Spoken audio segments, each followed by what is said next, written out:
শেখ মুজিবুর রহমান সাহেব তার যে পরিণতিটা আমার কাছে মনে হয়েছে, তার জন্য এই দেশের অনেক মানুষ মানত করছে বাঁচার জন্য, আর তাকে আবার মেরে ফেলেছে উৎসবে। তো এটি গণতন্ত্রের বাইরে কোনো ব্যাপার না। গতকালকের পত্রিকায় ছিল রাষ্ট্রের ভার ফখরুল সাহেবের কাঁধে। সাংবিধানিকভাবে তো তাই। আমারে বলতে দিবেন তো, খালি আপনি বললে তো হবে না। আমি আপনাকে মনে করি একজন নিরপেক্ষ ব্যক্তি যদি রাষ্ট্রপতি হয়, নিরপেক্ষ হওয়ার শর্তটা কি লেখা থাকতে হবে তো। আপনি পত্রিকায় লিখে দিলেন সাংবিধানিক প্রধান তো রাষ্ট্রপতি। প্রধান একদিন রাষ্ট্রের ভারটা কোন অনুচ্ছেদে? গণতন্ত্র একটা ভয়ঙ্কর জিনিস। আপনি গণতন্ত্রের সঙ্গে যদি যথাযথ না হয়, গণতন্ত্র যে প্রতিশোধটা নেয় ইতিহাসে স্মরণীয় ঘটনা হয়ে থাকে। রাষ্ট্রের ভার যার উপরে, তার উপরে যখন বালা মুসিবত আসে তখন একটা ক্রাইসিস তৈরি হয়। আপনার কোনো বক্তব্য যদি জনগণের কাছে গ্রহণযোগ্য হয়, সে নিশ্চিত থাকেন আপনার সেই বক্তব্য সরকারের কাছে গ্রহণযোগ্য হবে না।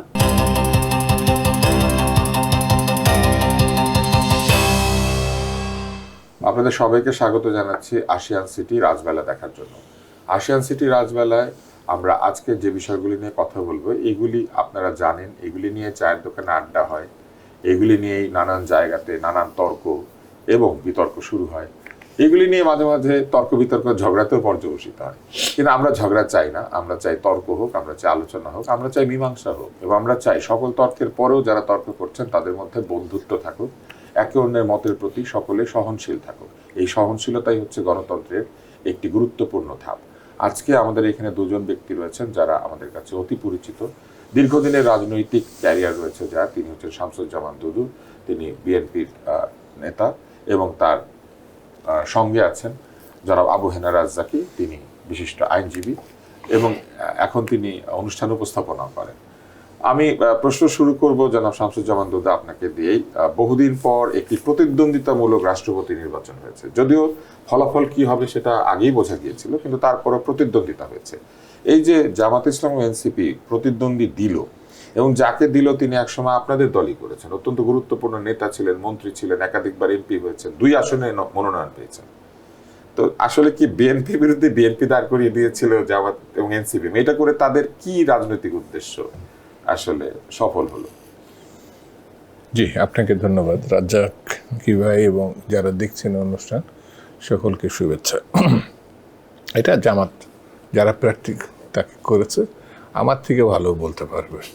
মনের ভিতরে তো ঢোকা মুশকিল। এমন একজনকে যদি প্রার্থী দেয় যিনি একসময় আপনাদের সাথে ছিলেন, তো এই ব্যক্তির প্রতি নিশ্চয়ই এরকম একটি ধারণা থাকার কথা বিএনপি যারা করেন তাদের, যে সে আপনাদেরকে ঠকিয়ে চলে গিয়েছেন বা আপনাদের সাথে থেকে আপনাদের সঙ্গে বিরোধিতা করেছেন। তো এরকম একজন লোক তো এমনিতেও ভোট পাবে না আপনাদের, তাহলে এখানে প্রতিদ্বন্দ্বিতার কি সুযোগ? শুধু ওনাকে না, যে কোনো একটা প্রার্থী ওরা যেতে দিত। এটা তো সম্ভব না যে গোলাম আজম সাহেব আবার বেঁচে ফিরবেন। তিনি যদি ফিরে আসতেন, তাকেও যদি জামাত, তাদের মানে ধর্মগুরুর মতো না ব্যক্তিত্ব তাদের, তাকে প্রার্থী করলেও পরিস্থিতি ঈদ থেকে ভালো হতো না। মানে এই যে পরিস্থিতি দাঁড়ায়, কেন তারা প্রার্থী করলো এই প্রশ্ন যদি আসে, তাদের বিষয়টা আমার মনে হয় আলাপ আলোচনার জায়গাটা, সুযোগটা রাখা, যাতে বিএনপি একবার অনুরোধ করে, বিএনপি একটু আলোচনা করে, তো এই প্রার্থী প্রত্যাহার করে নিলে তিনি বিনা প্রতিদ্বন্দ্বিতা হবে। তো আমাদের কাছে মনে হয়েছে যে বিরোধী দল কার্যকর বিরোধী দল হোক, শুধু খাতা কলমে আর মুখে মুখে না। তো তারা একটা প্রার্থী দিয়েছে, ওকে ইলেকশন ঠিক আছে। তো বিএনপির আমার কাছে মনে হয় সঠিক পথেই গেছে, বরঞ্চ বিরোধী দল ইতিহাসের মানে এই বলার সুযোগটা রাখতে পারত যে তারা এত সদস্য থাকার পরেও এই মুহূর্তে মানে সর্বমতে একজন ব্যক্তি রাষ্ট্রের রাষ্ট্রপতি হোক, এই সুযোগটা তারা না করে বরঞ্চ এমন একজন ব্যক্তিকে তারা বিরোধিতা করছে। আমার কাছে মনে হয় যে মিস্টার ফখরুল ইসলাম আলমগীর, যিনি 18 বছর শুধু লড়াই করেননি, বাংলাদেশের রাজনীতিতে নিজেকে মানে এক বিতর্কহীন একজন মানুষ হিসাবে প্রতিষ্ঠিত করছে। তার ব্যবহারে, আচরণে, মতদর্শকতায়, বিশ্বস্ততায়, সকল দিক থেকে আমার কাছে মনে হয়েছে যে মির্জা ফখরুল ইসলাম আলমগীরকে যে কেউ সমর্থন করতে পারত। এটা কি এরকম যে উনি বিনা প্রতিদ্বন্দ্বিতা হয়ে যাবেন, সবার কাছে গ্রহণযোগ্য, এটা প্রমাণিত হবে, সেটা তারা হতে দিলেন না? এটা আমি ওইভাবে নিব না। এই জন্যে নিব না যে একজন ব্যক্তি ভালোকে ভালো বলার সুযোগ থাকার পরও যদি না বলে তা আমি তাকে দোষারোপ করব না। এটা কিছুটা আমি বলবো যে নিজেকে হয়তো সে বিতর্কিত করেছে, এটা মানে জামাত ইসলাম না করলেও পারতো, তো করছে তার মানে তাকে সমালোচনা করব এটার আমার প্রয়োজন নাই। এই জন্যে প্রয়োজন নাই যে বিরোধী দল তো প্রার্থী দিতেই পারে, দিয়েছে, কিন্তু তাতে তো গণতান্ত্রিক রাজনীতিতে ওই মানুষটি মানে বিশেষ করে মির্জা ফখরুল ইসলাম আলমগীর কোনো কালির দাগ পড়ছে এটা তো আমার কাছে মনে হয় না, বরঞ্চ তিনি তার সঠিক জায়গাটা বিএনপি তাকে বসিয়েছে।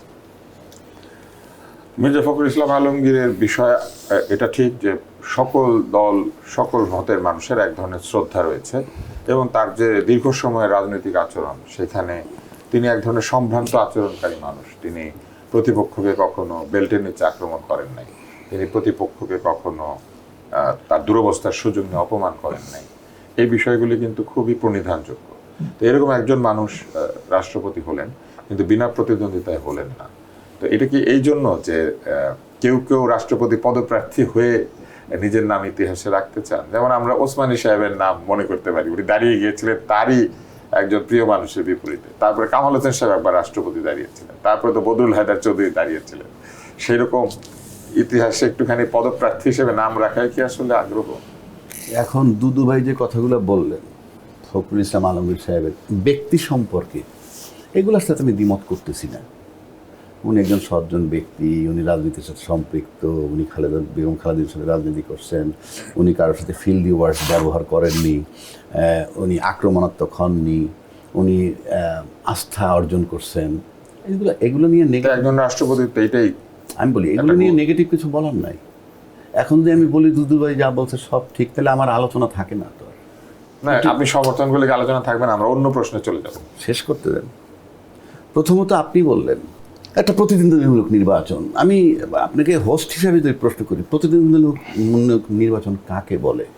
যেখানে দুজন প্রার্থী থাকে, বিনা ভোটে হয় না, যেমন আমরা এখানে ইলেকশনে দেখেছি, যেখানে আপনি ভোটের আগে 153টা না কয়টা সিট হয়ে গিয়েছে, যেখানে আপনি বললেন ফলাফল নিয়ে যখন অনিশ্চয়তা থাকে না, যে নির্বাচনে ফলাফল নিয়ে অনিশ্চয়তা থাকে সেটা হলো প্রতিদ্বন্দ্বিতামূলক। ওপেন ব্যালটে ভোট দিতে হয়, পুশ ফালানোর সময় তাকায় দেখে ঠিক আছে কিনা, সঠিক ব্যক্তিকে দিচ্ছে কিনা, নাহলে আবার পথ চলে যাবে, অনেক কিছু। তো সে কারণে এই যে নির্বাচন প্রতিদ্বন্দ্বিতামূলক না, 1 নম্বর। 2 নম্বর, দলীয়ভাবে যদি আসেন, স্ট্যান্ডিং কমিটি বলছে ইলেকশনের আগে যে মাননীয় প্রধানমন্ত্রীকে আমরা দায়িত্ব দিয়ে দিলাম, সেটা হচ্ছে প্রার্থী নির্বাচনের জন্য। সেটাই তো বললাম। তাহলে কি হইল? দায়িত্ব দিলে এক ব্যক্তির কাছে, অর্থাৎ অন্য কারো কোনো পছন্দ নাই। যদি স্ট্যান্ডিং কমিটি 5টা নাম দিত তাদের কাছে তাও বুঝতাম, ভার দিলেন তার কাছে, তাকে সিলেক্ট করা হইল, আর ভোট কনফার্ম করলো তাকাই থেকে পাশে লিখতে হবে কে কোন আসনের। তো এইটা যেমন একটা নিরর্থক সময় ব্যয় করা, একইভাবে এখনও যে আমরা আলোচনাটা করতেছি, আমার কাছে এটাও ওয়েস্টেজ অফ টাইম। আপনি ইউ জাস্ট টেল মি এই টাইমটা ব্যয় করতেছি কেন? এই টাইমটা ব্যয় করছি এই জন্য যে আমরা বোঝার চেষ্টা করছি যে প্রকৃতপক্ষে রাষ্ট্রপতি পদের যে ভার, রাষ্ট্রপতি পদের যে ভার, সেই ভারটা দায়িত্ব এবং আমাদের রাষ্ট্রপতি পদের কাছে যে আশা, আচ্ছা, সেইটা তো ওই 3 জোটের রূপরেখার মধ্যে দিয়ে যখন প্রধানমন্ত্রীকে অনেক ক্ষমতা দিয়ে দেওয়া হয়েছে তখন থেকেই বাধাগ্রস্ত হয়েছে। ঠিক আছে, রাষ্ট্রপতির কাজে সেইখানে কি কোনো সম্ভাবনা আছে কিনা? কারণ এই নতুন প্রজন্ম তো এই ব্যাপারগুলি সম্পর্কে ভালো জানে না। দেখি আমরা চেষ্টা করি জানানোর। গতকালকের পত্রিকায় ছিল 21 তারিখ, তো গতকাল গেল, বাংলাদেশ প্রতিদিন লিখছে রাষ্ট্রের ভার মানে ফখরুল সাহেবের কাঁধে। সাংবিধানিকভাবে তো তাই। আমারে বলতে দিবেন তো, খালি আপনি বললে তো হবে না। আমি আপনাকে মনে করি এই যে শিরোনামটা দিল, রাষ্ট্রের ভার তার কাঁধে। আপনি আমাকে সংবিধানের একটা অনুচ্ছেদ দেখান যেই অনুচ্ছেদ বলে যে রাষ্ট্রের ভারটা রাষ্ট্রপতির কাঁধে পড়ছে, একটা অনুচ্ছেদ আমাকে দেখান। রাষ্ট্রের সাংবিধানিক প্রধান হইবেন রাষ্ট্রপতি। প্রধান সে এক জিনিস, তো সংসারের প্রধান বাপের ঘাড়ে দেয়। এইবার আসেন, ভালো কথা বলছেন, রাষ্ট্র তো ওইভাবে লিখেছে। আমি সংসারের বাবা, স্বামী, হ্যাঁ, সংসারে ভার আমার উপর। আমাদের সামাজিক ভাবে সেটাই হয়। সামাজিক ভাবে যার ভার, যার সংসারে ভার যার উপরে, তার কাজ কি? আয় করা, আয় করার, ব্যয় করা, আর তারপরে কোথায় কি লাগবে, কার কি যদি সুবিধা, তাকে কেউ পাত্তা দেয়, কার কি সুবিধা, কার কি অসুবিধা, সব দেখতে হয়। আচ্ছা, তো রাষ্ট্রকে যদি আপনি একটা পরিবার ধরেন, দায়িত্বটা কার? প্রধানমন্ত্রীর না রাষ্ট্রপতির?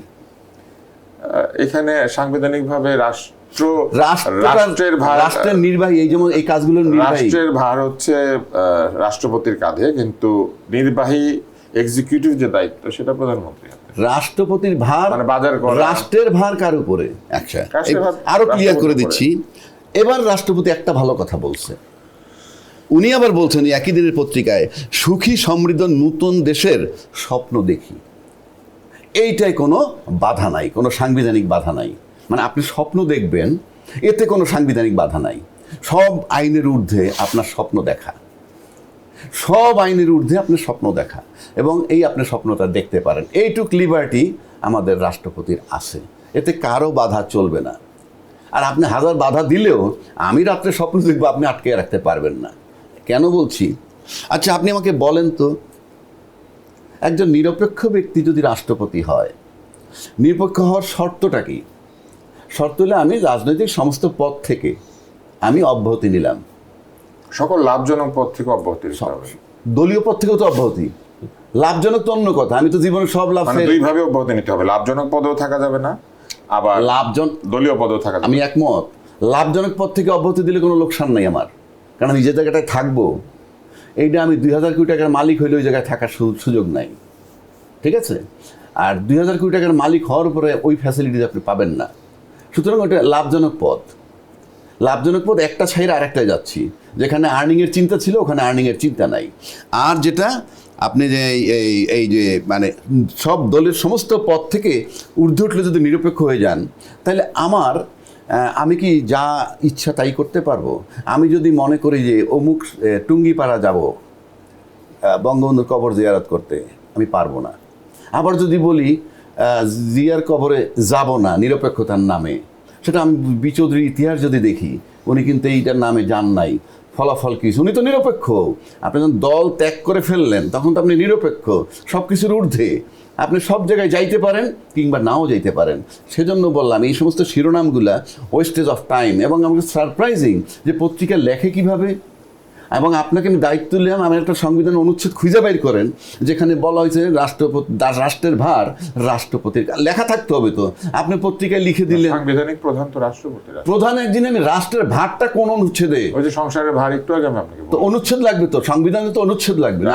আপনি এনে বৈশে বলবেন সব যদি এইভাবে স্পেসিফিক বলে দিতে হয়, তাহলে আর মানুষ তো সংবিধান সবই তো লাইনের সংবিধানে বলা আছে। প্রধানের যা দায়িত্ব সেটাই। এরপরে আসেন আমরা আরেকটু আবার আমাদের অন্য আলোচকের কাছে যাই। আমরা এতক্ষণ যেটা শুনছিলাম, আমাদের আলোচক বলছিলেন যে রাষ্ট্রের ভার নাকি রাষ্ট্রপতির হাতে আসলে সাংবিধানিকভাবে নাই, মানে কোথাও লেখা নাই। তো এটাকে আসলে লেখাই থাকতে হয়। আর রাষ্ট্রকে দেখে রাখার একটা ভার তো রাষ্ট্রপতির, অর্থাৎ কোথাও সংবিধানের লঙ্ঘন হচ্ছে কিনা, কোথাও সরকার ভুল আচরণ করছেন কিনা, এই জায়গাগুলি তো আসলে অভিভাবকের মতো তার দেখার কথা। আদৌ কি রাষ্ট্রপতি সেটা পারেন এখনকার যে সাংবিধানিক কাঠামো? রাষ্ট্রের তিনি 1 নম্বর ব্যক্তি, তাকে দিয়ে গণনা শুরু হয়, এটা সম্মানজনক একটা অবস্থা, বিরাট সম্মান, বিরাট সম্মান। 2 নম্বর আছে, তিনি সাংবিধানিকভাবে যে ক্ষমতার অধিকারী। আমরা যেভাবেই ব্যাখ্যা করি না কেন, 2টা দিক আছে, একটা স্বাভাবিক সময়ের, একটি জরুরি মুহূর্ত। রাষ্ট্রপতি কিন্তু 2টো সময় রাষ্ট্রপতি। তা আমি স্বাভাবিক সময়টার কথা বলছি, যে জায়গায় তার খুব বেশি কাজ নাই, এখনো পর্যন্ত প্রধানমন্ত্রীর পরামর্শক্রমে তিনি সিদ্ধান্ত নেবেন। কিন্তু যেই সময় আর প্রধানমন্ত্রীর কার্যকারিতা নাই, তখন মানে তিনি অপ্রতিদ্বন্দ্বী। রাষ্ট্রের আমরা দেখেছি যে একটা মানুষ 3টা পিরিয়ড পার করলেন। শেখ হাসিনা তাকে অ্যাপয়েন্ট করছিলেন, তারপরে ডক্টর ইউনূসের সময় তিনি ছিলেন, আর বিএনপির সময় তিনি অবসরে গেলেন। আমি তার মানে ছোট্ট নামটা বলি, সেটা হচ্ছে চপ্পু সাহেব। তো চপ্পু সাহেবের শুরুটা, মাঝেরটা, শেষটা, একটা সময় একটা অবস্থান তৈরি হলো। শুরুতে তিনি ওই যে আমরা যেভাবে বলি না, যে কি বলে কবর জিয়ারত ছাড়া খুব একটা কাজ নাই, কিন্তু মিস্টার চপ্পু সাহেবের ভিতরে অনেকগুলো অবস্থান আমরা লক্ষ্য করছি। সেই অবস্থানে ডক্টর ইউনূস সাহেব তার অফিসে যাক আর না যাক, চপ্পু সাহেব যে রাষ্ট্রের প্রধান 1 নম্বর ব্যক্তি, ডক্টর ইউনূস সাহেব না, সেটা সাংবিধানিকভাবে আমরা লক্ষ্য করছি। আর বিশেষ মুহূর্তের কথা বলতে গেলে পরে এই দেশের 55 বছর ইতিহাস যদি আপনি লক্ষ্য করেন, তাহলে দেখবেন রাষ্ট্রের এক একটা মুহূর্ত, এক একটা সময় নানাভাবে আমরা লক্ষ্য করেছি, দেখেছি। তো এখন যিনি রাষ্ট্রপতি, বেশিরভাগ সময়ে তিনি সংবিধানের আওতায় তার কাজগুলো তিনি করবেন, কিন্তু তার অর্থ এই নয় যে তার আর কোনো কাজ নাই, যথেষ্ট কাজ আছে। তিনি যেখানেই যাবেন পৃথিবীর মানে বাংলাদেশে 1 নম্বর ব্যক্তি হিসাবে সেই অনুষ্ঠান, সেই জায়গা পূর্ণভূমি হিসাবে এবং অনন্য বিষয় হিসাবে চিহ্নিত হবে। সে তো মানে মাননীয় থেকে মহামান্য এই শব্দের মধ্যে সব কিছু সীমাবদ্ধ, এটা আমার কাছে মনে হয় না। আর যিনি এখন মহামান্য রাষ্ট্রপতি, তার উপরেও অনেক কিছু নির্ভর করে। ওই যে মিস্টার শাহাবুদ্দিন সাহেবের সময়ের কথা নিশ্চয়ই আপনার মনে আছে, যে তিনি যেই সময় রাষ্ট্রপতির দায়িত্ব নিয়েছিলেন, সেই সময়টার তিনি শুধু বসে টসে মানে পার করছেন এমন না, তার মতামতের উপরে ভিত্তি করেও অনেক কিছু মানে সিদ্ধান্ত সেই সময় সরকারকে নিতে হয়েছে। সেই শাহাবুদ্দিন সাহেব, একটা নিশ্চয়ই আপনার স্মরণও আছে, বিল গেলেই মানে তার আগের পরের যে রাষ্ট্রপতিরা অ্যাকসেপ্ট করছে, মানে সেটা করতেন না উনি ওইটা বিশ্লেষণ, পড়াশোনা এবং প্রয়োজনীয়তা আছে কিনা এই বিষয়টাও করছেন। তো তখনও রাষ্ট্রপতি কিন্তু আজকের মতোই এই একই অবস্থায় ছিল, কিন্তু ব্যক্তি অনেক সময় তার ভূমিকা রাখতে পারে। তো সেই কারণে মানে বাংলাদেশের অনেক প্রেক্ষাপটে ডিটেলস আলোচনা অনেক সময় করা কঠিন। মানে গণতন্ত্রের বিষয়টা এমন যে আপনি গণতন্ত্র অর্জন করছেন মানে সব কথা নির্দ্বিধায় বলতে পারবেন এমন নাও হতে পারে। ব্যক্তির, প্রতিষ্ঠানের, দলের অবস্থানও অনেক সময় মানুষের সীমাবদ্ধতার মধ্যে নিয়ে যেতে পারে।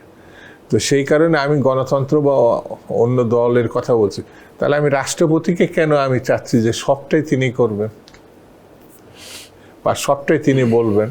তারও তো কিছু সীমাবদ্ধ থাকতে পারে। একটা অভিযোগ আছে যে এই যে সকল ক্ষমতা বা প্রায় সর্বময় ক্ষমতা প্রধানমন্ত্রীর উপরে ন্যস্ত করা আছে, সেই কারণে প্রধানমন্ত্রীর পক্ষে স্বৈরতান্ত্রিক হয়ে ওঠা সম্ভব, যেটা যারা সংস্কার করেছেন তারাও বলেছেন। এবং এই কারণে তারা একটা ক্ষমতার ভারসাম্য আনতে চেয়েছেন, বিভিন্ন পদে নিয়োগ এবং অন্যান্য ক্ষেত্রে পরামর্শের বিধান, তারপরে যে বক্তৃতা দেওয়ার সময় মন্ত্রী পরিষদ কর্তৃক অনুমোদনের বিধান, এই জিনিসগুলিকে অনেকেই বলেছেন যে এটা রাষ্ট্রপতির মর্যাদাকে খানিকটা খর্ব করে।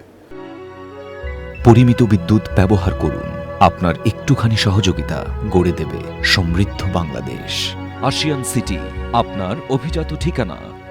আমি আমি আমি এবং এটা তো হয়েছে, আমরা দেখেছি শেখ হাসিনার সময় এই ক্ষমতা, যে সর্বব্যাপী ক্ষমতা, সেটা অনেক ক্ষেত্রে খুবই নগ্নভাবে ব্যবহৃত হয়েছে। আমি আমি আপনার সঙ্গে খুব বেশি দ্বিমত করছি না, কিন্তু কিছু ঘটনা আপনাকে আমি মনে করি মানতেও হবে, বলতেও হবে। সেটা হচ্ছে গণতন্ত্রের সব কিছু আইন নির্ভর চলে না। যেমন আপনি যদি ব্রিটিশ গণতন্ত্র বা সিস্টেম দেখে তাকান, ওখানে কিছু রীতিনীতি যেগুলো ঠিক আইন না, অর্থাৎ ওদের সংবিধানে অর্ধেকটাই অলিখিত। আর যেমন সালাম দেওয়াটা আমাদের দেশে, এটা আইন না, কিন্তু এইটা একটা সভ্যতার একটা অংশ হিসাবে ধরাতে এইটুকু শিখিস নাই যে একটা বয়স্ক মানুষকে বা একটা মানুষকে শ্রদ্ধা জানানোর জন্য সালাম দিতে হয়। তো গণতন্ত্র অন্য অর্থে আপনি এইভাবে দেখতে পারেন, যা খাতা কলমে এবং লিখিতভাবে লেখা আছে তার বাইরে আর কিছু করা যাবে না, তার বাইরে আর কিছু করা যাবে না। বাংলাদেশের গণতন্ত্র বলতে আমি ব্যক্তিগতভাবে মনে করি এর জন্য সুদীর্ঘকালের একটা লড়াই হয়েছে, যুদ্ধ হয়েছে। 71-এ যে মুক্তিযুদ্ধটা, সেটা অনেক অর্থেই গণতন্ত্রের জন্য। সেই যুদ্ধের পরের 3.5 বছরের মধ্যে আমরা গণতন্ত্রের পরিণতি দেখেছি। কিন্তু গণতন্ত্র একটা ভয়ঙ্কর জিনিস। আপনি গণতন্ত্রের সঙ্গে যদি ঠিক আচরণটা আমার কাছে মনে হয়েছে যথাযথ না হয়, গণতন্ত্র যে প্রতিশোধটা নেয় সেটা আবার মানে ইতিহাসে স্মরণীয় ঘটনা হয়ে থাকে। যেমন শেখ মুজিবুর রহমান সাহেব, উনি বাংলাদেশের রাজনীতিতে 2-1 জনের ভিতরে একজন জনপ্রিয় ব্যক্তি, এই ব্যাপারে দ্বিমত করা যাবে না। আপনার 71 72-এর পর তিনি যখন ক্ষমতায় মানে প্র্যাকটিসে গেছেন, মানে রাষ্ট্রের প্রথমে রাষ্ট্রপতি পরে প্রধানমন্ত্রী, অল্প সময়ের ভিতরে 3.5 বছর পরে তার যে পরিণতিটা আমার কাছে মনে হয়েছে, আমার ব্যক্তিগতভাবে, এমন একটা জনপ্রিয় ব্যক্তি মারা যাওয়ার পরে, যেমন তার জন্য এই দেশের অনেক মানুষ একসময় মানত করছে যে আল্লাহ যেন তাকে বাঁচিয়ে রাখলে এই করবেন, এরকম ঘটনা আমার প্রত্যক্ষ আছে। আবার মারা যাওয়ার পরে এই ঘটনাও দেখা আছে, মানে দেখছি, যেটা আমার কাছে একটা বিস্ময়কর মনে হয়েছে। সেটা হচ্ছে মানুষরা দায়ী করেছেন যে ক্ষমতাকে, না আমি এটা শেষ করে দিই, সেটা হচ্ছে মিষ্টি খাওয়া হচ্ছে, আনন্দ উল্লাস করছে একটা মানুষ, এই মানুষটা জন্যে মানুষ মানে মানত করছে বাঁচার জন্য, আর তাকে আবার মেরে ফেলেছে উৎসব। তো এটি গণতন্ত্রের বাইরে কোনো ব্যাপার না। আপনি গণতন্ত্রকে যখন একদলে রূপান্তরিত করবেন, কারণ যার হাতে বিশ্বাস, আস্থা সবকিছু দেওয়া হয়েছে। এ তো এই রাষ্ট্রপতির ক্ষমতা খর্ব করার সঙ্গে কি আসলে সেটা সম্পর্ক? কেননা সবটাই গণতন্ত্র, এই আচরণটা তো ব্যক্তির। না, ব্যক্তির কখনোই না। আপনি গণতন্ত্রের জন্যে ফখরুল ইসলাম আলমগীর যে লড়াইটা করছেন, তার প্রতি যে শ্রদ্ধা, ভক্তি, ভালোবাসা, সেই মির্জা ফখরুল ইসলাম আলমগীর গণতন্ত্রের কারণে এই শ্রদ্ধা, ভক্তি, ভালোবাসা, তো সেই কারণে তিনি রাষ্ট্রপতি, মহামান্য। তো এখন সেই জায়গাটাকে লালন করা, সেই জায়গাটাকে বিশ্বস্তর সঙ্গে এগিয়ে নেওয়া, এটাই হচ্ছে তার প্রধান কাজ বলে আমার কাছে। রাষ্ট্রপতির যে হাতে ক্ষমতা কম, আপনি সেটা নিয়ে একটুখানি বলার চেষ্টা করেছিলেন। তো এই স্বল্প ক্ষমতা সম্পন্ন রাষ্ট্রপতি কি আসলে সম্ভব, আপনি যেটা বলছিলেন? আচ্ছা, আমি আপনি বলি, দুদুভাই অনেকগুলো কথা বলছেন। রাষ্ট্রপতির গুরুত্ব কখন হয়? জরুরি পরিস্থিতিতে। ওনার কথার অর্থটা হইল, সোজা বাংলা যদি বলি, ক্রাইসিস টাইমে, সংকটে, তখন অনেক পাওয়ার না, ওটাকে ব্যবহার করা হয় ঢাল হিসাবে। সামনে থাকেন, আমরা আছি, XYZ যাই থাকুক, সেটা পরে আসতেছি। ক্রাইসিস টাইমে তার গুরুত্ব, তার মানে কি? রাষ্ট্রের ভার যার উপরে, তার উপরে যখন বালা মুসিবত আসে, হ্যাঁ, তখন একটা ক্রাইসিস তৈরি হয়। তখন মন্দের ভালো তাকে ঢাল হিসেবে রাখা, এই জন্য বলা হয় এটা। তারপর বললো একজন রাষ্ট্রপতির কথা, উনি 3টে জায়গায় ফেস করছেন। আচ্ছা, আপনি যদি ডাই হার্টেড একটা দলের লোক থাকেন, আপনি বললেন যে আমি পার্লামেন্টে গিয়ে ভাষণ দিলাম শেখ হাসিনার সময়, রাষ্ট্রের স্বাধীনতার ঘোষক বঙ্গবন্ধু শেখ মুজিবুর রহমান। সেই ব্যক্তি আবার যখন বিএনপি ক্ষমতা আসলো, স্বাধীনতার ঘোষক জিয়াউর রহমান। কে ঘোষক এই বিতর্কে আমি যাচ্ছি না, কিন্তু বলছেন, তার মানে ক্রাইসিস টাইমে রিয়েল ফেসটা দেখবেন যে উনি কি সত্যি ডাইহার্টেড আওয়ামী লীগ করছিল, নাকি সত্যি ডাইহার্টেড বিএনপি করছিল। ক্রাইসিস তো গিয়েছে, আমি বলছি, তাকে কি মনে হয়েছিল, উনি কি আসলে আওয়ামী লীগ ছিল? ওর আওয়ামী লীগও না, বিএনপিও না, বঙ্গবন্ধু থাকবো আমি। তাহলে নিরপেক্ষ তো, নিরপেক্ষ মানে উভয় পক্ষ। আপনি নিরপেক্ষ হলে তো কি বলবো, আপনি উভয় পক্ষ বলতে পারেন। হ্যাঁ, 3 পক্ষ। আচ্ছা, 3টা পক্ষ যখন রয়েছে, তার মানে কি? কারো জন্য হার্মফুল হয় নাই, কারো বিরুদ্ধে করে না, কথা কয় নাই, কোনো ন্যায় কথা কয় নাই, জি হুজুর। এখন আপনি যদি এরকম ক্রাইসিস টাইম আসে, আপনি জাজ করতে পারবেন। যেমন প্রতিবেশী, আপনি 2টা লোক পাশাপাশি থাকে, 2 ভদ্রলোক। এখন 2 ভদ্রলোক পাশাপাশি থাকে, একজনের পোলা হয়েছে আর একজনের চাচা, ওই প্রতিবেশী 40 বছর একটা ওয়াল পড়ে গেছে। এই ওয়াল পড়ার পর যখন ওয়ালটা করতে গেছে, তো এই ভাতিজা তখন চাচাই বলে যে তোমার তো বলা হয় নাই বাবা, তোমাকে বাড়ির মধ্যে আমাকে 2 ফিট জায়গা রয়েছে। তাহলে সে এতদিন বলেন নাই আমার বাবা মারা যাওয়ার আগে? তো বলছি তোমার বাবা গুরুত্ব দেয় নাই, এখন আর সেই ওয়ালটা করতে পারতেছে না। এই যে করতে পারতেছে না, তারপরে ফয়সালা কি হয়েছে পরের চ্যাপ্টার। এই যে করতে পারতেছে না, প্রতিবেশীটা কেমন দেখলো ওয়ালটা ভাঙার পর, তো আপনার এরকম ক্রাইসিস টাইম আসলে দেখবেন কিন্তু রাষ্ট্রপতি ক্রাইসিস টাইমে আসলে, এবং ওনাদের বক্তব্য তাই মনে হয়েছে ক্রাইসিস টাইম দরকার। কিন্তু crisis time ক্রাইসিস টাইম অতীতে ছাড়া, কিন্তু BNP ক্রাইসিস টাইম যারা- ছাড়া আপনি তাকে জাজ করেন কেন BNP বলি, নির্বাচিত কেন বলি, রাষ্ট্রপতিরা কিন্তু বেশ ভালো কেন বলি আমি দায়িত্ব বলি, পালন তার করেছেন। তার মূল্যটা বলতেছি। কোন অর্থবিদ যদি তার কাছে পাঠায়, মানতে হবে, উনি মানুক চাই না মানুক, মানতেই হবে। আমার কথা শেষ করতেন, উনি স্বাক্ষর না করলে প্রথম দফা এটা পাস হয়ে যাবে after the expiry of 15 days, number 1। Number 2, যদি কোনো অর্থবিল ছাড়া অন্য কোনো বিল তিনি ফেরতও দেন, তারপর যদি আবার তার কাছে আসে second time after the expiry of 7 days, এটা তার স্বাক্ষর ছাড়া কার্যকর হবে। তাহলে বুঝতে পারতেছেন যে কতখানি ভার তার উপরে, কতখানি ভার তার উপরে, তার সিদ্ধান্তে কিছু আসে যায় না, সেটা দিয়ে প্রমাণ করেন যে তার ভার কি। এখন বলতে পারেন একটা লোক যদি 15 বছর একটা পার্টির মহাসচিব থাকেন, কোনো সন্দেহ নাই তার গুণগত মান নিয়ে, কিন্তু প্রশ্ন হচ্ছে তারপর কি স্বপ্ন দেখার কথা, দলীয়ভাবে স্বপ্ন দেখার কথা কি, পার্টির চেয়ারম্যান হবেন। বাংলাদেশে আওয়ামী লীগ আর বিএনপি এই দুইটা দলের চেয়ারম্যান হবেন চিন্তা তো দূরের কথা, আপনি ভাবতেও পারবেন না, স্বপ্নও দেখতে পারবেন না যদি আপনি নিয়মে আসেন, ধারাবাহিকতা। আপনি এটা বিষয়টা কেমন হচ্ছে জানেন, এই যে রাস্তা চলে যেতেছে, এই যে এই রাস্তা সোজা যাবে, সেই সোজা রাস্তার সামনে হঠাৎ করে একজন পাওয়ারফুল ধনাঢ্য ব্যক্তি কিংবা রাজনৈতিক ব্যক্তির একটা বাড়ি পড়ছে, রাস্তা কিন্তু ঘুরে যায় অন্য দিক দিয়ে।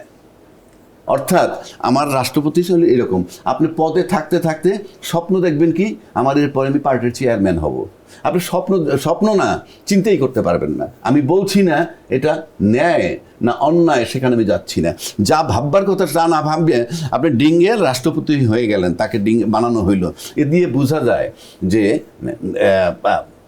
তার অবস্থানটা কতখানি গুরুত্বপূর্ণ। 1। 2 নম্বর হচ্ছে, আপনি যদি আমার কাছে বলেন যে এটা প্রমোশন না ডিমোশন, আপনি যদি বয়সের চিন্তা করে আপনি যদি ভাবেন আমি একটু আরামায়েশে থাকবো, সেটা আপনার জন্য অবশ্যই এটা ভালো পথ। কিন্তু আপনি যদি রাজনৈতিকভাবে চিন্তা করেন যে আজকেও রাষ্ট্রপতি 2 দিন আগেও আমার বাসায় হাজার হাজার কর্মী আসতো আমি পার্টির মহাসচিব হিসাবে, এখন আমার কাছে কেউ যাবে না, আমি শুধু বঙ্গভবনের স্টাফ আরদালি চাপরাশি যারা সুপিরিয়র দায়িত্বে আছে বড় অফিসার তাদেরকেই দেখব। সেই কারণে আমি বলতেছি, সুতরাং রাষ্ট্রপতির বিষয়টা নিয়ে আমার কাছে মনে হয় আর কোনো সময় ব্যয় করার প্রয়োজন নাই, গো টু অ্যানাদার চ্যাপ্টার। আমরা দেখলাম যে মন্ত্রিসভায় রদবদল হয়েছে, কিন্তু মন্ত্রিসভায় যে বড় ধরনের কোনো বদল হয়েছে ব্যাপারটি তা নয়, কেবল তথ্যমন্ত্রী পদে নতুন মন্ত্রী এসেছেন, আর যে পদ খালি হয়েছে যেমন মির্জা ফখরুল ইসলাম আলমগীরের পদটা খালি হয়েছে সেখানে নতুন মন্ত্রী এসেছেন, একজন মন্ত্রী আরো বৃহৎ দায়িত্ব পেয়েছেন একই মন্ত্রণালয়ে, খুব বড় ধরনের কিছু হয় নাই। মন্ত্রিসভায় রদবদলের প্রয়োজনীয়তা কি ছিল, এবং এই রদবদল কি আদৌ সাধারণ মানুষের কাছে কোনো নতুন বার্তা বহন করবে? না, অবশ্যই করবে। কিভাবে? যখনই করবে এই জন্যে যে 7 মাসে এসে একটা সরকার মানে সামান্য হলেও বড় হলেও একেবারে স্থবির অবস্থায় নাই। অর্থাৎ সে তার মন্ত্রিপরিষদের সদস্যদের ভাবছে, ওই মন্ত্রিপরিষদ সদস্য নিয়ে ভাবার মধ্যে দিয়ে সে জনগণের দিকে তাকাচ্ছে। অর্থাৎ এই কাজগুলো বাড়তেও পারে, কমতেও পারে, সরতেও পারে।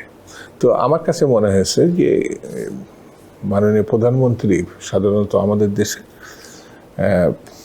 প্রধান হিসাবে, সরকার প্রধান হিসাবে, তো এই সিদ্ধান্তগুলো তার উপরেই নির্ভর করে এবং তিনি এই সিদ্ধান্তগুলো নিয়েছেন। তো আমাদের মানে দেশের মতো অনুন্নত দেশের গণতন্ত্র আর ব্রিটেনের গণতন্ত্র বা অন্য কোনো একটা অস্ট্রেলিয়ান গণতন্ত্র, এর ভিতরে মাত্রাগত দিক থেকে হয়তো অনেক আলোচনার সুযোগ থাকবে, কিন্তু পরিবর্তন প্রধানমন্ত্রীর উপরেই নির্ভর করে। সারা যদি মনে করে ওই মানুষটা ওই জায়গাটাই এতদিন দায়িত্ব পালন করছেন, সফল ব্যক্তি, তাকে অন্য জায়গায় দিয়ে যে অসফল হয়েছে সেই জায়গায় দিয়ে সেই জায়গায় সফল করবেন, অথবা তিনি ব্যর্থ হয়েছিলেন। সেই ধরনের কোনো পরিবর্তন তো দেখা যায় না। মূলত তথ্যমন্ত্রীকে উপদেষ্টা করা হয়েছে, নতুন তথ্যমন্ত্রী এসেছেন, আর এর বাইরে কোনো মন্ত্রণালয়ে তো বড় পরিবর্তন আসে নাই। তার মানে কি বিএনপি মন্ত্রীরা সকলে সমভাবে সাকসেসফুলি সফলতার সাথে মন্ত্রণালয় চালাচ্ছেন না? সেক্ষেত্রে কিছু কিছু সমালোচনা তো মানুষের মধ্যে আছে, যেমন এখনো হাম নিয়ন্ত্রণ করতে সক্ষম হয় না স্বাস্থ্যমন্ত্রী, এখনো সড়কের ক্ষেত্রে নানান ধরনের অব্যবস্থাপনা রয়েছে, যার মধ্যে ব্যাটারি রিক্সা এবং চার্জ। একদিকে বিদ্যুৎ মন্ত্রী বলছেন যে ব্যাটারি রিক্সা সব বিদ্যুৎ খেয়ে ফেলছে, আরেকদিকে সড়কে তো ব্যাটারি রিক্সা অহরহ চলছে কোনো লাইসেন্স পারমিট কিছু ছাড়া। আবার এর বাইরেও আরো মন্ত্রণালয় নিয়ে কথাবার্তা রয়েছে, কিন্তু তো সেই সব ক্ষেত্রে কি কোনো কার্যকরী, হয়তো এমন হতে পারে যে মানে আমরা শুধু দুজনের কথা বলেছি, এটা এভাবে না বললেও হয়তো হতো, কিন্তু এরকম আমরা লক্ষ্য করছি যে পাল্টা না আপনি কেন বলতে পারেন না, যেহেতু দেশে গণতন্ত্র আছে, যে কোনো বিষয় নিয়েই, যেহেতু এটা জনগণের সরকার, জনগণই এই সরকার। ব্যাংকিং খাত চূড়ান্ত বিশৃঙ্খলা এখনো কাটে নাই সেইভাবে। আর আমি ব্যক্তিগতভাবে মনে করি যে সমস্যাগুলো আপনি বললেন যে এই সমস্যাগুলো আরো মীমাংসার যোগ্য ছিল এবং মীমাংসা হতে পারতো, কিন্তু হয় নাই, কিন্তু আলোচনা হচ্ছে, এটা হচ্ছে পজিটিভ দিক। হয় নাই যেমন হবে না, এটা আমি ব্যক্তিগতভাবে মনে করি না। এটা যখন আলোচনায় উঠে এসছে যে সড়কে এই জিনিসগুলো খুব বেশি পরিবর্তন হয় না, আগের মতোই চলছে, অথবা কিছুটা হয়েছে, এটা আরও বেশি হওয়া উচিত ছিল। এটা একটা, যেমন হামের প্রসঙ্গ নিয়ে আসলেন, যে কেউ সুস্থ মানুষ আমাদের মতো দেশে অতীতে কি হয়েছে তার থেকেও বড় কথা এখন কি হচ্ছে, মৃত্যু হাজারের কাছে পৌঁছে যাচ্ছে, মানে আছে না? তো এইটি কেউ সহজভাবে নিবে না। আমি মৃত্যুটাকে শূন্য নিতে পারবো কিনা, আর অতীতে দুই একজন যে হামে মারা যায়নি এমন না, কিন্তু এখন এই মৃত্যুটা নিয়মিত হয়েছে এবং মানে আমাদের চোখের সামনে হচ্ছে। তাহলে কি কি পদক্ষেপ নিলাম, যদি নিয়ে মনে করি এখন হচ্ছে না, তাহলে আমি আরও কি পদক্ষেপ নিতে বাকি আছে, সেগুলো আলোচনা তো হতে পারে। আর না হলে পরে আপনি এই সমস্যা চিহ্নিত করবেন কি করে? তবে হ্যাঁ, একটি সরকারের বিষয়টা হচ্ছে পরিস্থিতি নিয়ন্ত্রণ করা, খারাপটা হলে ভালোর দিকে নিয়ে যাওয়া, আর যদি ভালো থাকে সেটা ধরে রাখার চেষ্টা করা। তো সেসব ক্ষেত্রে যখন আলোচনা হচ্ছে, আমি ব্যক্তিগতভাবে মনে করি এটা শুভ লক্ষণ। মানে একটা সরকারের জন্য একটু বিব্রতকর হতে পারে, কিন্তু আলোচনা যদি হয়, সেখানে ব্যর্থতার আলোচনা যদি থাকে, সরকার সেখান থেকে অনেক কিছু নিতে পারে। এই যে আমরা আলোচনা করছি, সরকার যদি সহজভাবে নেয়, আলোচনাটা তাদের পক্ষে যাবে, তারা এখানে সংশোধন হওয়ার সুযোগ থাকবে।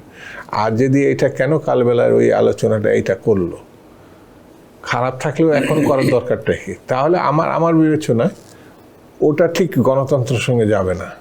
আর এটি 18 বছরের লড়াইয়ের ফসল। এইখানে যে মারা গেছে তারও যেমন রক্তের ব্যাপার আছে, যে মারা যায় নেই সেও রাস্তায় ছিল, সে আমার ভোট দিচ্ছে কি দেয় না, যেটা মাননীয় প্রধানমন্ত্রী কিন্তু বলছে, যারা আমার ভোট দিছে আমি তাদের যেমন প্রধানমন্ত্রী, যারা আমার ভোট দেয় নাই তাদেরও আমি প্রধানমন্ত্রী। অর্থাৎ সব মানুষ বা সারা দেশের, উনি তো বিএনপির প্রধানমন্ত্রী না, উনি দেশের প্রধানমন্ত্রী। সেই বিবেচনা থেকে আমার কাছে মনে হয় যে এই যে জিনিসগুলো, ওই যে বিশেষত শিশুদের যে হামের মৃত্যু, এটা আমার কাছে মনে হয় যে 6 মাসের মধ্যে আরও সিরিয়াসলি দেখা উচিত ছিল। আমি নিজে ওই দলের মানে একটা দায়িত্বশীল অবস্থায় আছে, যেতে হয় নাই, সেটা নিয়ে আরও শক্ত এবং বাস্তবোচিত পদক্ষেপ নেওয়া ছোট্ট প্রশ্ন করে আমি আবার রাজ্জাকি সাহেবের কাছে যাই। সেটি হচ্ছে যে যদিও তিনি দেশের প্রধানমন্ত্রী, তার আচরণের আমরা অনেক আশার জায়গা খুঁজে পাই, কিন্তু একটা অভিযোগ তো আসছে যে নিয়োগের ক্ষেত্রে তো বিএনপি এবং বিএনপি সমর্থক ছাড়া খুব সেইরকম কোনো দলীয় সম্পর্কহীন ব্যক্তিদেরকে আমরা দেখতে পাচ্ছি না কোথাও গুরুত্বপূর্ণ পদে। হয়তো 6 মাসের ভিতরে দেখতে পান নাই, ভবিষ্যতে পাবেন। এখন প্রথম চোটে সে তো তার দলের যারা চারিপাশে ছিল বা তিনি প্রত্যক্ষভাবে যাদেরকে দেখছেন অনেক বিপদের মধ্যেও তারা এই ভূমিকা লো, তো বোধহয় প্রথম লিস্টে তাদের নামগুলো আসছে, দ্বিতীয় লিস্টে আসতে পারে। আর মিত্র দলগুলির মধ্যে এক ধরনের মন্ত্রিসভা বণ্টিত হয়েছে, কিন্তু অনেকের অভিযোগ রয়েছে যে মিত্র দল থেকে যারা মন্ত্রিসভা পেয়েছেন তারা অনেক ক্ষেত্রে অনভিজ্ঞ, কারণ তারা সেইভাবে কোনো সরকারি দায়িত্ব একই কথা সামনে বলা যায়, উদ্বিগ্ন হওয়ার কিছু নেই, ধারাবাহিকভাবে আসবেন। আমরা জনাব আবু হেনা রাজ্জাকি আপনার কাছে আসি। স্থানীয় ভোট সামনে রেখে বিএনপি বলেছে যে তারা দলকে পুনর্গঠিত করবে, কিন্তু আগের মতোই সকল দায় দায়িত্ব দলের চেয়ারম্যান এবং প্রধানমন্ত্রীর উপরেই দিয়ে দেওয়া হচ্ছে। তো আপনি একটু আগে সমালোচনা করছিলেন, বলছিলেন যে একক সিদ্ধান্ত দল দিয়ে দিয়েছিল তাকে, তিনি মনোনীত করেছেন যিনি রাষ্ট্রপতি হবেন। তাহলে সকল সিদ্ধান্ত এককেন্দ্রিক করে ফেললে কি এরকম হয় যে প্রধানমন্ত্রীর উপর অতিরিক্ত চাপ সৃষ্টি করা হয় এবং সেসব ক্ষেত্রে অনেক সময় ব্যক্তিত্ব সীমাবদ্ধতা থাকে, সেক্ষেত্রে কি এই সিদ্ধান্তকে আপনি কিভাবে দেখছেন? ধন্যবাদ আপনাকে। এবং দুদু ভাই শেষ কথা দিয়ে শুরু করি। এটা আমরা আওয়ামী লীগের সময় দেখেছি, কিছু হলেই নেতাকর্মীরা গিয়ে বলতো আপনি যা বলেন সেটাই, এবং উনি ওনার মনের ইচ্ছা মতো লোক। আপনি এই কথা বললে ওই যে আপনি বলতে পারেন শুধু দল বদল হয়েছে আর কিছু হয় নাই, ওই এক কথায় যদি বলি, যাই হোক দুদু ভাই এটা দিয়ে শেষ শুরু করি। দুদু ভাই বলছেন 6 মাস যাবত আপনি কি দেখছেন দলীয়ভাবে নিয়োগ হয় কিংবা এই সেই। তো দুদু ভাই বলল পরিবর্তন তো হইতে পারে, হোপ আশা করেন। তা আমরাও চাই 6 মাসে উনি অধৈর্য হতে নিষেধ করেছেন। হ্যাঁ, আমরাও চাই যে সামনে পরিবর্তন আসুক, দুদু ভাইয়ের মতো যোগ্য লোকের মন্ত্রী বানাক, সেটা আমরা চাই। কারণ আমার প্রশ্নটা ভিন্ন, ওনাকে বানালো তো উনি দলেরই হবে। আমি প্রশ্নটা করেছিলাম যে দলের বাইরেও দুই একজন। আমি ওখান থেকে আসতেছি, অনেকগুলো কথা বলুন, সেটার জবাব দিচ্ছি। আপনি একটা প্রশ্ন করছিলেন যে মন্ত্রিত্বকে সরাই দেওয়া হয়েছে, এটা কেমন হইলো ধারণাটা? দুদু ভাই বলছেন যে উনি হয়তো খুব ভালো পারফরমেন্স করছেন, এটা বলছে। এখন আমার প্রশ্ন এটাও বলছেন আশা হারাতে না করেছেন, 6 মাস তো মাত্র হলো, ঠিক আছে। আরো প্রশ্ন হচ্ছে যে আপনার যদি একটা মন্ত্রীর পারফরমেন্সটা ভালো থাকে, তাহলে আর একটা খারাপ মন্ত্রণালয় যেটা ভালো করা যায় নাই সেখানে সরাই দিলে এক কথা ছিল, কিন্তু আপাততকে তাকে উপদেষ্টার মর্যাদায় রাখা হয়েছে। তার মানে হচ্ছে আপনি দেখবেন দুইটা পার্ট কিন্তু বাংলাদেশে, একটা পার্ট সরকার আর একটা পার্ট জনগণ। সরকার প্রধানের কাছে জনপ্রিয় ব্যক্তি মন্ত্রণালয় পায় কিনা, নাকি জনগণের কাছে জনপ্রিয় সেই মন্ত্রণালয় পায় কিনা? আমরা যে অ্যাক্টিভিটিস দেখি তাতে পরিষ্কার সরকার প্রধানের কাছে যিনি জনপ্রিয় থাকবেন, গ্রহণযোগ্য থাকবেন, তাকেই মন্ত্রী বানানো হয়। তার টিম। আমি সেটাই বলছি।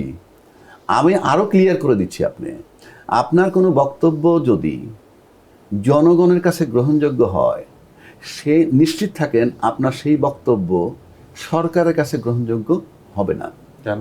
আমি দেখি নাই অতীতে, মানে আমরা যে কথাগুলো বলি, মানে তাহলে আপনি বলতে চাইছেন যে দলের মধ্যে কোনো ব্যক্তি জনপ্রিয় হলে সে সরকারের কাছে জনপ্রিয় থাকে না? আমি শেষ করে সেটাই বলছি। আরো সহজ বলি, if you are loved by the people you will be hated by the government, and if you are loved by the government you will be hated by the people. Very simple.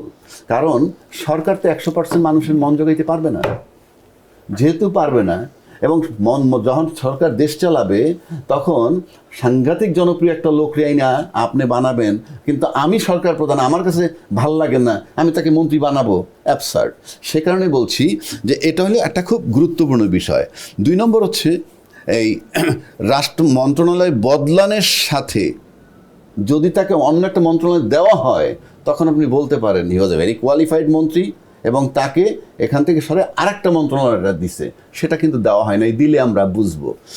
তৃতীয় কথা হইল এই যে ওই মন্ত্রণালয় থেকে একজনের রাশিদুজ্জামান মিল্লাত সাহেবের পদোন্নতি হচ্ছে, উনি পূর্ণমন্ত্রী হচ্ছেন একই মন্ত্রণালয়, তাহলে ওনার এটা সাকসেসের একটা পরিচয়। আমি তো নিষেধ করছি না সেটা, ওনার তো মন্ত্রণালয় আছে, কিন্তু যাকে সরাই দিলেন তাকে তো আপনি বলতে পারবেন না।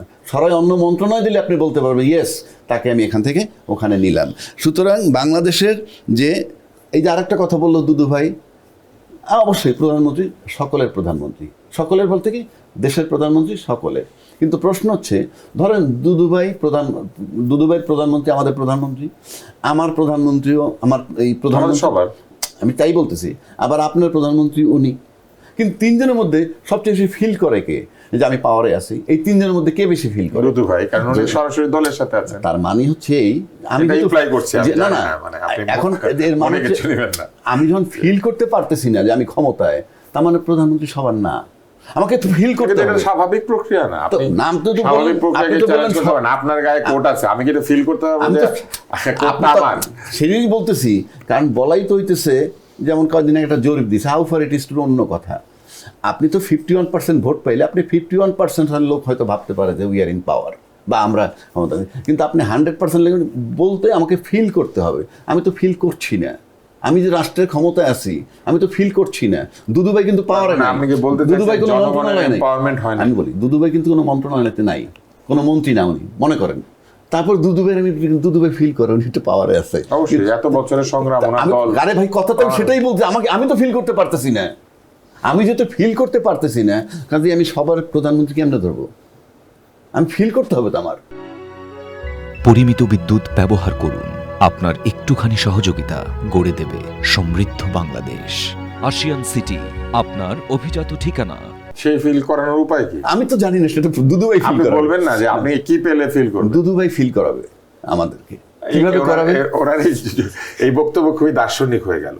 কেননা জনগণ ভোট দিক বা না দিক, যখন প্রধানমন্ত্রী সকলের জন্য কাজ করে, ফিল করতে হবে। যখন তিনি এরকম প্রধানমন্ত্রী হবেন না যে সেতুটা আগে তার নিজের জেলায় পরে অন্য জেলায়, কিংবা দলের মধ্যে বা দেশের মধ্যে এরকম হবে না যে কোনো জেলা বেশি গুরুত্ব পায় কোনো জেলা কম গুরুত্ব পায়, তখন মানুষ ফিল করে যে না, উনি সবারই প্রধানমন্ত্রী। তো সেটাকে আমরা ইউনূস সাহেবের সময় দেখেছি যে চট্টগ্রাম বেশ অনুভব করছিল ক্ষমতায় আছে, তারপরে শেখ হাসিনার সময় গোপালগঞ্জ বেশ অনুভব করতো যে তারা ক্ষমতায় আছে, এবং এখনো কিছু কিছু কাজে কিন্তু এরকম মনে হচ্ছে, যেমন পিঙ্ক বাস চালু হয়েছে দেশের 2টা শহর, 3য় শহর বগুড়া।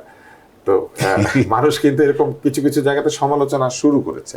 আর আপনার কি মনে হয় যে আসলেই এই দায়িত্বটা কার? মানে এটাকে ফিল করাতে হবে, নাকি এইটা হচ্ছে এখনই যে সকলের এটা মনে হচ্ছে?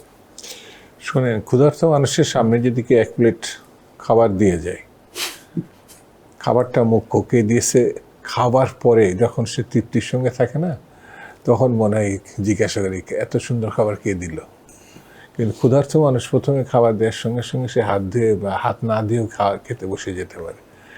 তো মানুষ ভালো থাকলে পরে সে খুশি হবে, নো ডাউট। বেকার ছেলে চাকরি পাইছে, সে খুশি হবে। রাস্তায় নির্বিঘ্নে ঘুরতে পারে, বিশেষত মেয়েরা, সে খুশি হবে। সে তখন জিজ্ঞাসা করবে এখন দেশের প্রধানমন্ত্রীকে, তখন আর তার বলে দেওয়া লাগবে না যে অমুক জনাব তারেক রহমান প্রধানমন্ত্রী বা অমুক দেশের প্রধানমন্ত্রী। তা আমার কাছে মনে হয়েছে রাষ্ট্র ব্যবস্থা গণতান্ত্রিকভাবে নির্বাচনের মধ্য দিয়ে একজন সরকার গঠন করছে বা একটা দল সরকার গঠন করছে। এটি মানে সেই দলের জন্য নিঃসন্দেহ, বা সেই দলের জন্য যারা কাজ করছে এবং যেই দলকে যারা ভোট দিয়েছে তারা খুশি হবে। যেমন যারা জামাতকে ভোট দিয়েছে, যে জামাত একটা ওয়েব সৃষ্টি করার চেষ্টা করছিল, তারাই ক্ষমতায় আসছে। বিশেষত সোশ্যাল মিডিয়াতে তারা ক্ষমতায় চলে এসেছে। তো ওই মানুষটাকে বিশ্বাস করছে যে ভোটটা দিলে জামাত এতদিনের পর হয়তো ক্ষমতা আসবে, মানে বিশ্বাস করেই তো জামাতকে সে ভোট দিয়েছে। সে বিরোধী দলের লোককে ভোট দিচ্ছে এমন তো না, সাধারণ মানুষের কথা বলছে। হ্যাঁ, যে সংসদীয় আসনে যিনি যেতেন, ওই সংসদীয় আসনের লোকেরা এটা চিন্তা করে ভোট দেয় যে এখানে ভোট দিলে তারা সরকার করবে। কিন্তু বাস্তবতা হচ্ছে কি, ও জামাত ওইটা ওয়েবটা তৈরি করলো, এটা তো প্রতারিত হয়েছে। ওই সাধারণ ভোটারের কথা বলছে, ও তো দল করে না, সাধারণ ভোটার ওকে বিশ্বাস করে ভোট দিচ্ছে। তো আদতে তো সে ক্ষমতায় যায় নাই। তো সেই জন্য আমার কাছে মনে হচ্ছে আপনি বিশ্বাস অবিশ্বাসের থেকে বড় কথা দৃশ্যমানটা কি, সেটি যে ধরতে পারে, তার জন্য অনেক কিছু সামনে আসতে পারে। এখানে একটা রসিকতা করি, না আমি এই কথাটাই, জামাতে ইসলামের যে প্রতারণার কথা বললেন, কিন্তু সেটা তো 50% হয়েছে, কারণ তারা তো একই সাথে পরকালের প্রতিশ্রুতি দিয়েছে। ফলে এই ভোটাররা তো পরকালে যাওয়ার আগে বুঝতে পারবে সরকারের থেকে মানে মৃত্যুর পরে ওইটা ধরছে, বেহেশত তো আছে।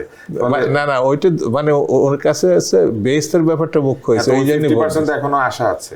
না ওইটা ভোট দেওয়ার পরে না আপনি যেটা একটু আগে দার্শনিক কথা বললেন না, তা আমি একটু দার্শনিক লাইনে যাওয়া যায় কি, কারণ আলোচনাটা দার্শনিক ব্যাপার উঠছে, তো সেই জন্য দার্শনিকের ভাবে এই কথাটা বললাম। মুখ্য কথা হচ্ছে মানুষ ভালো থাকতে চায়, মানুষ চাকরি চায়, মানুষ ধরেন বিপদমুক্ত জীবনযাপন করতে চায়। এইগুলো তো মুখ্য আমাদের, এই জন্যই তো লড়াই, এই জন্যই মুক্তিযুদ্ধ। এবং বর্তমান সরকার যখন এই ঘটনাগুলোর মধ্যে আস্তে আস্তে নিয়ে যেতে পারবে জাতিকে, এটা আমার কাছে মনে হচ্ছে সব থেকে বড় পাওয়া, সব থেকে বড় অর্জন। যেমন একটা বেকার ছেলে, সেই পড়ালেখা করছে এমন ঘটনা না, তার মা, তার পরিবার, তার পিতা, তার ছোট ভাই বোনগুলো তার দিকে তাকিয়ে আছে, সে যখন ফিল করে না, সেই যন্ত্রণায় কাতর হয়। তার একটা চাকরি খুব জরুরি, সে কিভাবে চাকরি পাইছে এটার থেকেও বড় কথা, সে চাকরি পাইছে, তখন কিন্তু সে একটা দায়িত্ব নেই। সে তো রাষ্ট্র বা অন্য কোনো ব্যাপারের থেকে তার পরিবার তার কাছে খুব জরুরি এবং গুরুত্বপূর্ণ। সেই জন্য আমার কাছে মনে হয় যে কোনো সরকার যখন মানুষকে সামান্যতম মানে তার ভাবনা বা স্বস্তি এনে দিতে পারে, এটা হচ্ছে সবচেয়ে বড় পাওয়া। এখন সেটি মানে 6 মাস হোক, যদি নাও হয়ে থাকে, আগামী সময়গুলোতে এই সরকার যত সাফল্যের মুখ দেখবে, শুধু সরকারের জন্য না, দেশের জন্য এটা অত্যন্ত মানে ভালো কাজ হিসাবে চিহ্নিত হবে। মানে এই 6 মাসের পর কি আরেকটা স্লট, আরেকটা 6 মাস? না, আমি সেই স্লটের কথা বলছি। স্লট এই সরকারের আমি সফলতা এই ব্যর্থতার- 6 মাসের পার করছেন আপনি।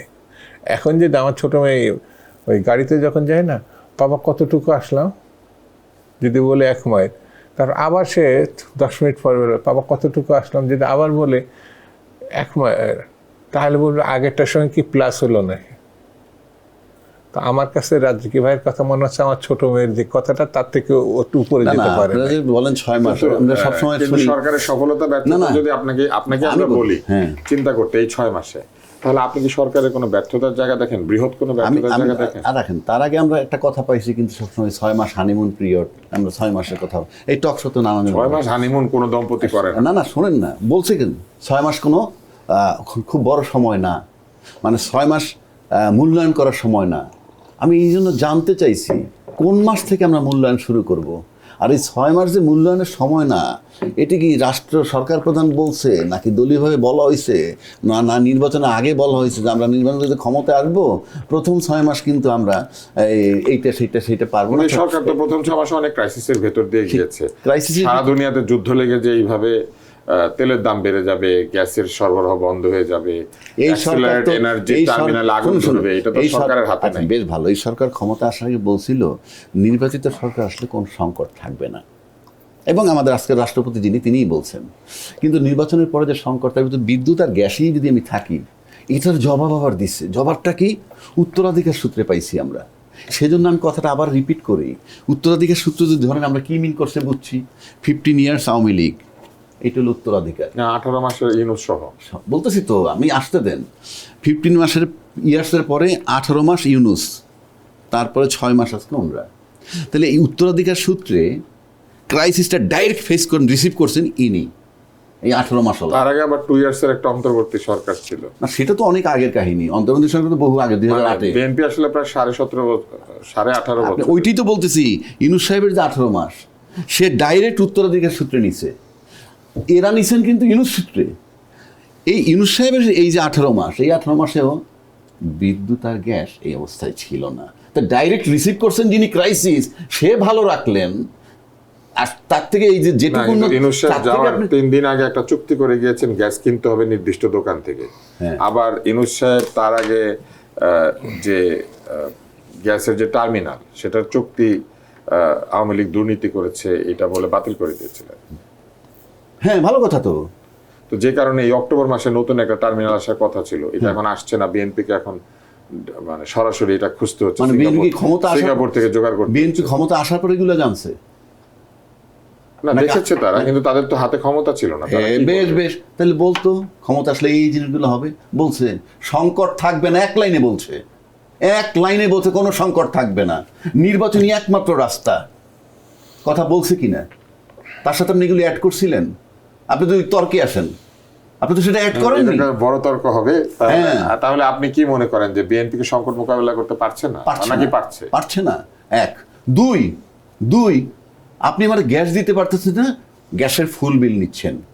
আমি কিন্তু 24 ঘন্টার মধ্যে 6 ঘন্টা পাইলাম না, মনে করেন ফর এক্সাম্পল গ্যাস, কিন্তু আমার গ্যাসের বিল কি কোনো কম আছে? রেট তো ফিক্সড গেল। এক, সেটা যদি মিটার না থাকে, মিটার না থাকলে আমি মিটার না থাকলে কথাই তো বলছি। 2 নম্বর আসেন, আপনি যে বিদ্যুৎ বিল আমাকে দিন, বিদ্যুৎ দিন ওভার প্রাইস, বিদ্যুতের যে বিল হয়েছে অলমোস্ট ডাবল, 40% যাচ্ছে ক্যাপাসিটি চার্জ। পাশাপাশি বিদ্যুৎ সম্পর্কে বলছেন কি 2 বছরের মধ্যে আমরা লাগবে সময়। ভালো কথা, মেনে নিলাম। আপনি জনগণ একটু বুঝান যে 2 বছর সময় লাগবে, কিন্তু বিদ্যুতের দামটা বাড়াইছি এই কারণে। ক্লিয়ার করে যদি জনগণকে বুঝাইতে পারেন, জনগণ কোনো কথা বলবে না। যেন কিন্তু আপনি কিছু না বুঝলে আমার কাছে টাকা নিয়ে 40% ক্যাপাসিটি চার্জ দেন। জনগণকে যেভাবে বলতে পারতেন 2 বছরের বিদ্যুৎ দিতে পারবেন না, একই কায়দায় বলেন না আমি 2 বছরের ক্যাপাসিটি চার্জ দিতে পারবো না, কারণ ওখান থেকে আমি কোনো বিদ্যুৎও পাচ্ছি না, ক্যাপাসিটি চার্জ দিচ্ছি। তাহলে অনেক জায়গাতে ক্যাপাসিটি চার্জ বন্ধ করা হয়েছে। কোথায় বন্ধ করেন সেটা আমার সেকেন্ডারি, দিচ্ছেন কোথায় সেটা বলবেন। 2, এটা যদি বলতে পারেন, জনগণকে বলে ফেলতে পারেন এত সহজে, তো ক্যাপাসিটি চার্জ যারা দিয়েছেন তারে বলতে পারেন না কেন? এবং এবং শুধু তাই না, তাদেরকে বললেই জনগণ আপনার সাথে থাকবে, এবং যে সরকারের সাথে জনগণ থাকে তাকে চলে যেতে হয় না। যেমন শেখ হাসিনা একসময় চলে গেছে যখন জনগণ মানে রাখতে আমরা পারেনি। একেবারে শেষ মন্তব্য নিয়ে আজকের অনুষ্ঠান শেষ করব। আমার একটা ছোটবেলার স্মৃতি মনে পড়ছে। আমাদের একজন কর্মসহায়ক ব্যক্তি ছিলেন বাড়িতে, উনি মাঝে মাঝেই একটা গান গাইতেন, রিক্সাওয়ালা মাতোয়ালা। এই গান আদৌ ছিল কিনা আমি জানি না, আছিল। এটা আমার মনে পড়ে। তো এই যে এখন যে রিক্সাওয়ালা ব্যাটারিওয়ালা এরা যে সমস্ত বিদ্যুৎ নিয়ে ফেলছে, প্রায় নাকি 2000 মেগাওয়াট বিদ্যুৎ তারা চার্জিং করে, এবং সরকার বলছেন যে তাদেরকে সৌর বিদ্যুৎ দিয়ে চার্জ করতে হবে, এটা তারা একটা নির্দেশ জারি করেছেন। কিন্তু মানুষ তো বিদ্যুৎ পাচ্ছে না, এবং বিদ্যুতের অভাবে কলকারখানা ক্ষতিগ্রস্ত হচ্ছে। রিক্সা চালানো কি খুব জরুরি কলকারখানা বন্ধ রেখে? আমরা এত রিক্সা কেন রাস্তায় রেখে দিলাম? এবং এই রিক্সা নাই কোনো রেজিস্ট্রেশন, নাই কোনো ট্যাক্স, এরা চলছে এবং একদম রাজধানী শহরের রাস্তা বন্ধ করে দিচ্ছে, গতিরোধ করছে। এইরকম একটা অবস্থার মধ্যে বিদ্যুতের সংকট, মানুষ কিন্তু এটাকে খুব নেগেটিভলি নিচ্ছেন। তো একটু আগে আমরা দেখলাম রাজ্জাক সাহেব বেশ নেতিবাচক মন্তব্য করলেন। আপনি একটা ইতিবাচক কিছু আমাদেরকে শোনান, যার মধ্যে দিয়ে আমরা আজকের অনুষ্ঠান শেষ করব। না, সরকার কিন্তু অলরেডি সমস্যাগুলো চিহ্নিত করেছে। মানে আপনি যে কথাগুলো বললেন যে রিক্সা যেটা আছে, রিক্সার কোনো নাম্বার নাই, ট্রেড লাইসেন্স নাই, মানে এরকম একটা রাজধানী লেভেলে যেটা চলা, তার এবং লাইন ধরে রাস্তা থেকে যে বিদ্যুৎ চুরি হচ্ছে সেটা ভিডিও পর্যন্ত আছে। ভিডিও পর্যন্ত আছে। তো এটাকে মোকাবেলা করার জন্যে সরকার কিন্তু ইতিমধ্যে কিছু উদ্যোগ নিয়েছে। এটাকে পরিসংখ্যানের মধ্যে নিয়ে আসা। আদতে রিক্সা শুধু ঢাকা না, সারা বাংলাদেশে কিন্তু তারা কোনো কোনো জায়গায় আছে 20 লাখের অধিক রিক্সা এখন রাস্তায় আছে। তো সেই জায়গাটা তাদের স্থানটা কোথায়? যেমন আগে এটা ম্যাক্সিমাম এই প্রধান সড়কে ছিল না, রাজধানীতে তো ছিলই না। তো এখন তারা রাজধানীতে এবং প্রধান সড়কে চলে আসে, যে কারণে দুর্ঘটনাও প্রচুর হচ্ছে। তবে এর মীমাংসা সরকারের তড়িৎ ব্যবস্থাপনার উপর নির্ভর করবে। সরকার বলছে এগুলো বিপদ ঘটাচ্ছে, বিদ্যুতের ক্ষেত্রে চুরি মানে বেড়ে গেছে। তো এটা সেই বলা পর্যন্ত থাকলে মীমাংসা তো হবে না, আরও বরঞ্চ বাড়তে থাকবে। আমাদের দায়টা নিতে হবে এবং সেটা মীমাংসার দিকে এগোতে হবে। আমরা এই পর্যায়ে এসে আজকের আশিয়ান সিটি রাজবেলার সমাপ্তি টানব। তবে এটি একটি নিয়মিত অনুষ্ঠান, আপনারা আমাদের ওয়েব পেজে, আমাদের সাইটে এটা দেখতে পাবেন। একটা সুন্দর সংবাদ দিয়ে আজকের অনুষ্ঠানটা শেষ করি। দুই বোন জন্মেছিল পেটের কাছে জোড়া লাগা অবস্থায়, মণি এবং মুক্তা। এই মণি এবং মুক্তাকে বাংলাদেশের চিকিৎসকরা 18 বছর আগে অপারেশন করে তাদেরকে বিযুক্ত করেছিলেন। কনজয়েন্ট টুইন্সকে আলাদা করা, এটা কিন্তু সারা পৃথিবীতে অত্যন্ত জটিল একটি অপারেশন। এই মণি এবং মুক্তা এসএসসি পাস করেছে, তারা চমৎকার রেজাল্ট করেছে। মণি মুক্তার ছবি কালোয়ালায় ছাপা হয়েছে। এটা কিন্তু একটা চমৎকার স্বাক্ষর যে বাংলাদেশের চিকিৎসকরা যথেষ্ট উপযুক্ত এবং যথেষ্ট ভালো চিকিৎসা করতে পারেন। গরিব মানুষের চিকিৎসা করেন বলে হয়তো বাংলাদেশের চিকিৎসকদের সেরকম সুনাম হয় না। ধনীরা যেখানে গিয়ে চিকিৎসা নেন, ধনী লোকের চিকিৎসা করেন যারা, ধনীরা এসে তাদের অনেক অবসর থাকে, তারা অনেক প্রশংসা করতে পারেন।